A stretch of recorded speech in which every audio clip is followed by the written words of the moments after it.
ভাঙচুর, বোম মারামারি, গুলি করা, মানে এক কথাই প্রচুর মারামারি হয়েছে। ঘটনা হয়েছে এই বাবুল একটা বিশাল বাহিনী তৈরি করেছে, ঠিক আছে। এখন আমাদের এখানে যারা সাধারণ সামাজিক মাতব্বার আছে লোকজন, একটা ওই সালিশ কেন্দ্র করে এই মুরব্বীদের বলেছে সালিশ করে দিতে হবে। তা বলি যে আমরা মাদকের সালিশ আমরা করতে পারবো না, যেটা সত্যি কথা। এইসব 2 নম্বরের সালিশ আমরা করতে পারবো না, তোমাদের সালিশ তোমরা করে নাও বলার পরে এবার ওরা 2-3 বার টর্চলিং করেছে। ওরা বলে না, বলিস তোদের সালিশ করে দিতে হবে। তা বলিস আমরা তোদেরকে সালিশ করবো।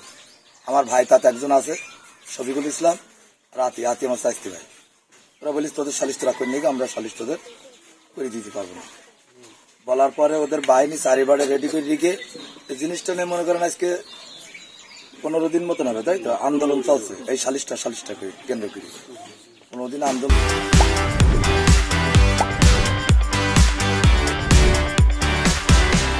চলছে। এখন ওরা কালকে বাজারে সব অস্ত্র শস্ত্র বোম মেশিন রেডি করে এইবার এসে প্রথমেই ধরেছে মহলদের যারা মুরব্বী বিচারক, গ্রামে যারা বিচার করে।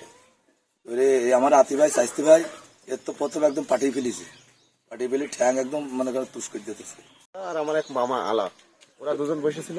এদের সাথে প্রথমে মানে কথা কাছাকাছি হয় যে একজন আমলিকের কাছ থেকে এরা জোরপূর্বক টাকা নিতে চায়।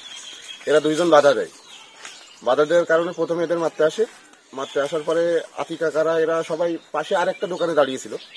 তারপরে ওখানে ওরা সবাই যেয়ে লাঠি দিয়ে প্রথমে আতি কাকার মারতে যায়। প্রথমবার মারে না, সবাই মিটিয়ে দিলে ওরা পিছিয়ে যায়। তারপরে এসে আবার যখন বাবুল কাকা এসে বলে যে ধর ওদের মোড়লদের ধর সব, তারপরে সবাই যেয়ে আতি কাকার মারে, প্লাস ফায়ার করে 3 রাউন্ড বোম মারে। বোমটা ফোটে না, এখনো বাজারে আছে সে বোম। আশপাশের লোক আমার সাথে বললো, এখন তারপরে আমার বাচ্চা কাছে নিয়ে আমি চলে গেলাম অন্য সাইডে। 4টে বাসা তালা এখন রোডের ঘরে মনে করেন সব পড়িয়ে দিয়েছে। আমি তো এইটাই মনে করেন বাড়িতে চলে গেছে যে গ্রামটা যে বোম মারছে রাস্তায় আমাদের বাড়ির এসে দেখেন সব কুপাকুপি